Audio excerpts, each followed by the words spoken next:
संस्कार मंजूषा आरिका विज्ञानमती माताजी।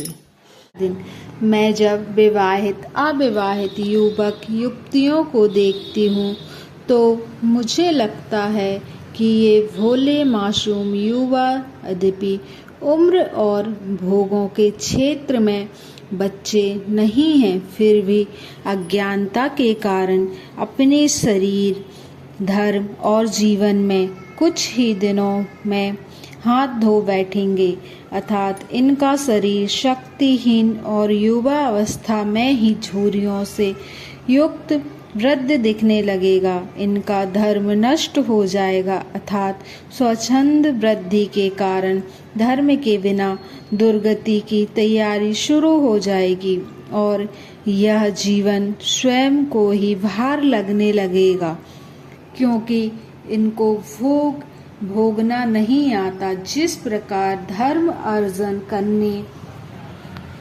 शरीर को हष्ट पुष्ट बनाने, प्रभव सुधारने आदि प्रत्येक कार्य को ही कोई ना कोई विधि किए बिना कार्य सफल रूपी निधि को नहीं पा सकता, उसी प्रकार भोगने की भी विधि होती है।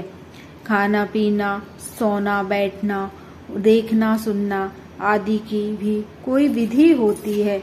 लोक में 4 पुरुषार्थ माने गए हैं: धर्म, अर्थ, काम और मोक्ष।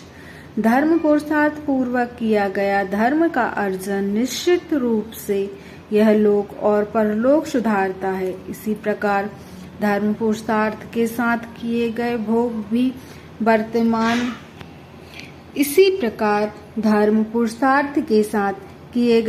भी वर्तमान में संतुष्टि एवं शांति प्रदान करने वाले भी होते हैं, तो भविष्य में भोगों को पूर्ण रूप से छोड़ने में सक्षम बनाने वाले भी होते हैं। और मोक्ष पुरुषार्थ तो धर्म पुरुषार्थ का सर्वोत्तम तथा स्थायी फल है, जिस फल को प्राप्त करने के बाद पुनः कभी धर्मादि पुरुषार्थ की आवश्यकता नहीं पड़ती है। संसार के किसी सुख दुख से मुलाकात नहीं होती है। यहाँ पुरुषार्थ का अर्थ पुरुष, आत्मा अर्थात अर्थ प्रयोजन अर्थात आत्मजीव चेतन को लक्ष्य में रखकर जो किया जाता है, आत्मा के लिए उसे पुरुषार्थ कहते हैं। आत्मा जो इस संसार में जीवा, नाक, आँख, कान एवं कामेंद्रिय, इन सबको कामेंद्रिय एवं भोगेंद्रियों के नाम से कहा जा सकता है। इन 5 इंद्रियों शरीर शक्ति, वचन शक्ति, मन शक्ति, श्वास और वायु आदि प्राणों से जीता है और जीवेगा। इन प्राणों की रक्षा एवं सुरक्षा करने हेतु अर्थार्जन आदि से इनका घात न हो, इन प्राणों को क्षति नहीं पहुँचे, ये अंतिम समय तक अर्थात मरण पर्यंत सुरक्षित रहे। इन भावों के साथ विधि पूर्वक अर्थार्जन आदि करना पुरुषार्थ कहलाता है। मेरे मन में अनेक बार ऐसा विकल्प उत्पन्न होता है कि काश इस युवा पीढ़ी को भी कुछ संस्कार मिले, इनको भी कोई संस्कार देने वाला मिले, जिससे वे स्वयं अपने जीवन को सुखी बनाने का पुरुषार्थ करते हुए आगे आने वाली पीढ़ी को भी संस्कारित करने में सफल हो सकें। लेकिन इनको संस्कार कौन दे, कैसे दे, यह विचारणीय विषय है। वैसे हमारा देश संस्कार प्रधान है। भारत के प्रत्येक प्राणी में प्रत्यक्ष परोक्ष कम ज्यादा संस्कार होते ही हैं। फिर भारत के ऋषि संत तो विशेष रूप से संस्कारित होते हैं। वे अपनी साधना के समय में से भी कुछ समय निकालकर समाज प्रजा को संस्कारित करने का प्रयास करते हैं। उनके प्रयास से काफी लोग संस्कारित होते हैं, अपने जीवन का विकास करते हैं। वे लोग अपनी शक्ति के अनुसार आगे की पीढ़ी को संस्कारित करते हैं। करना चाहते हैं, लेकिन भौतिक चकाचौंध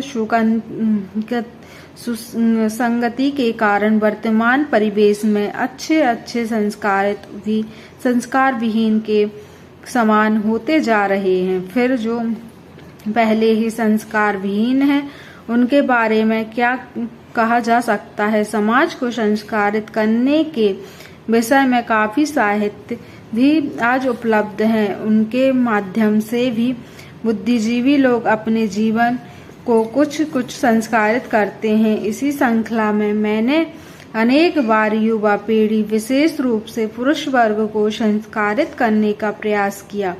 कुछ सफलता भी मिली। पिछले वर्ष योग स्थल अरोन नगर में संस्कार संबंधी प्रवचन चल रहे थे।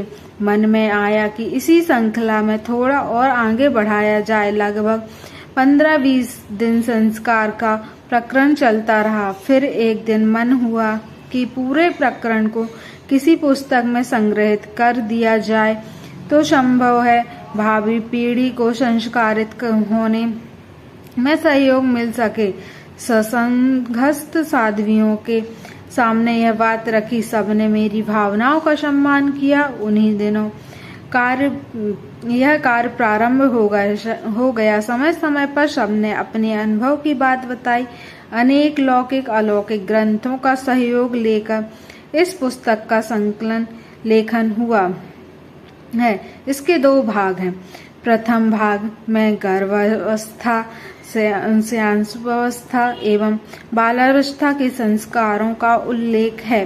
दूसरे भाग में किशोरावस्था, युवावस्था, पूर्णावस्था, वृद्धावस्था एवं जीवन के अंत में होने वाले संन्यास समाधि के संस्कार हैं। इस पुस्तक को पढ़कर गर्भ से लेकर वृद्धावस्था तक जीव संस्कारित हो, इसी भावना के साथ प्रस्तुत पुस्तक भगवान बाहुबली स्वामी के 21वीं सदी के प्रथम महामस्तकाभिषेक के अवसर पर उन्हीं के चरणों में सादर समर्पित।